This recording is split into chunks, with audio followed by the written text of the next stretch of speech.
2021 সালে আফগানিস্তানে ক্ষমতায় ফেরার পর থেকে নারীদের ওপর একের পর এক বিধিনিষেধ জারি করছে তালেবান সরকার। শিক্ষা, কর্মসংস্থান থেকে শুরু করে চলাফেরা, পোশাক ও জনজীবনের প্রায় সব ক্ষেত্রেই সীমিত করা হয়েছে নারীদের অধিকার। এবার আরও জোরালো পদক্ষেপ নিয়েছে তালেবান। আফগানিস্তানের বিশ্ববিদ্যালয়ে নারীদের লেখা বই পড়ানোই নিষিদ্ধ করেছে দেশটির সরকার।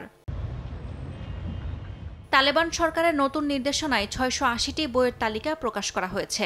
এর মধ্যে 140টির বেশি বই নারী লেখকদের লেখা, যেগুলোকে সরাসরি পাঠ্যক্রম থেকে বাদ দেওয়া হয়েছে।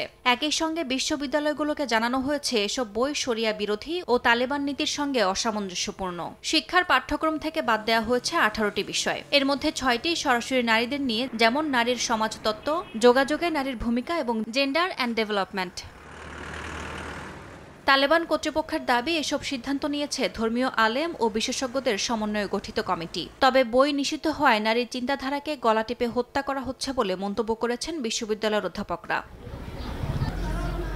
এর আগে মেয়েদের ষষ্ঠ শ্রেণীর পর পড়াশোনা বন্ধ করে দেয় তালেবান সরকার। 2022 সালের ডিসেম্বরে বিশ্ববিদ্যালয়ে নারীদের প্রবেশও নিষিদ্ধ হয়। সর্বশেষ 2024 সালের শেষ দিকে ধাত্রীবিদ্যা ও নার্সিং কোর্স বন্ধ করে দেওয়া হয়। ফলে নারীদের শিক্ষা গ্রহণের শেষ পথটিও বন্ধ হয়ে যায়। বিশ্ব স্বাস্থ্য সংস্থার মতে দেশটিতে প্রতি 1 লাখ শিশু জন্মে 620 জন মা মারা যান। অথচ জরুরি ভিত্তিতে আরও 18,000 ধাত্রী প্রয়োজন। নার্স ও ধাত্রী তৈরির সুযোগ বন্ধ হওয়ায় মাতৃমৃত্যুর হার আরও বেড়ে যাবে বলে আশঙ্কা করছেন বিশেষজ্ঞরা। আন্তর্জাতিক সম্প্রদায়, জাতিসংঘ ও মানবাধিকার সংগঠনগুলো তালেবানের এসব নীতির তীব্র সমালোচনা করেছে।